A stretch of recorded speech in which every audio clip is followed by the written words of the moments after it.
They weren't supposed to take all that stuff. They were only supposed to take bones of scientific value, and they were supposed to research every one they took, and they were supposed to, under the agreement I had with them, or my company, do a report annually on everything they took.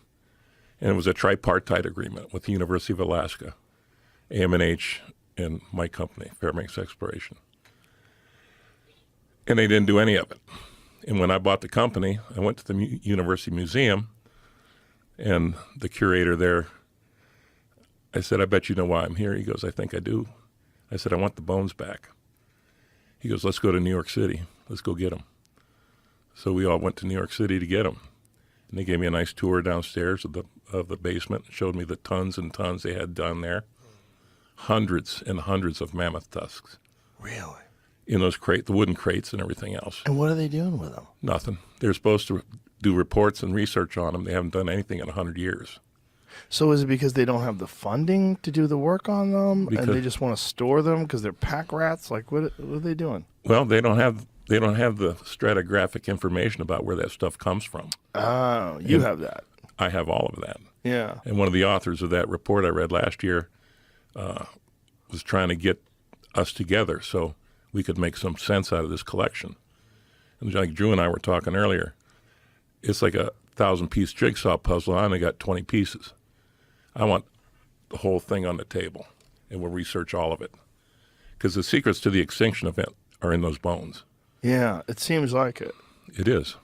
Well, let's talk about that, because one of the things that you have found is a layer of carbon, a layer of dark carbon that seems to indicate a mass fire. Yes.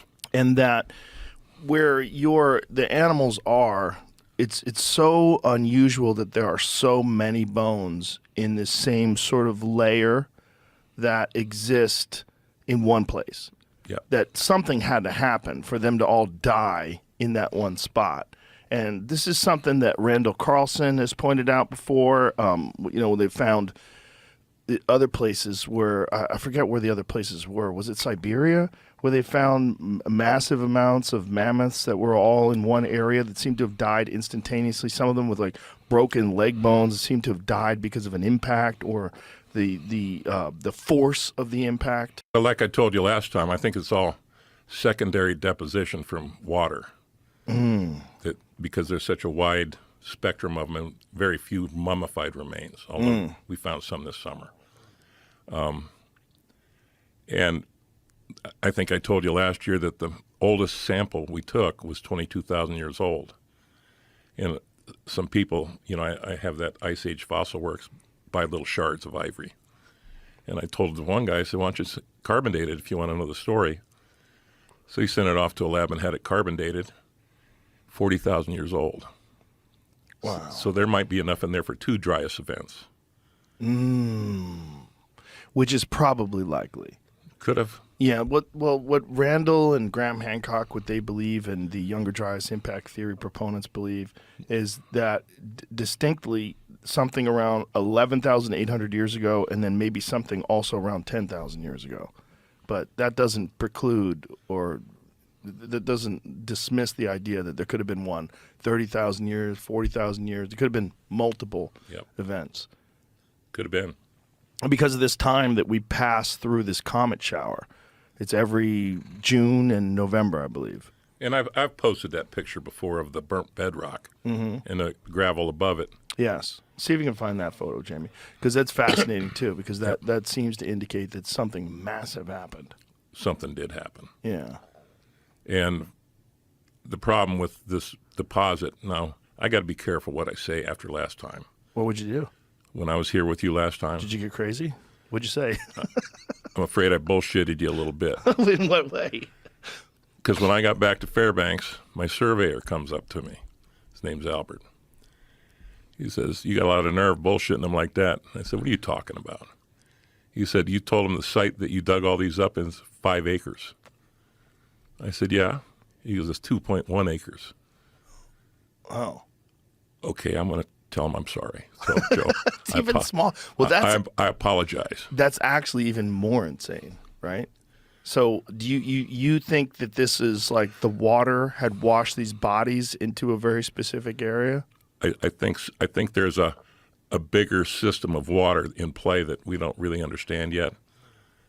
When we started going up the gulch, it's what it is a gulch, and it's about, well, the way I can describe it, it's sure is narrow, but it sure is long. So this year we decided, let's go back to the beginning. And we moved the pump and everything back down to where we started 15, 16 years ago. Thinking, okay, let's see how wide this is.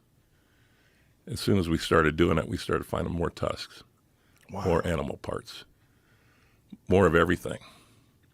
And we found those crazy sawed bones. Yeah, the crazy sawed bones are very interesting. Yeah. So let's talk about that, because we've showed photos on the podcast before, and that these sawed bones, now you have carbon dated them, and they're to when? Here they are. Yeah. You're not going to believe this, because we got all excited when we found them. Yeah. Plus or minus 200 years.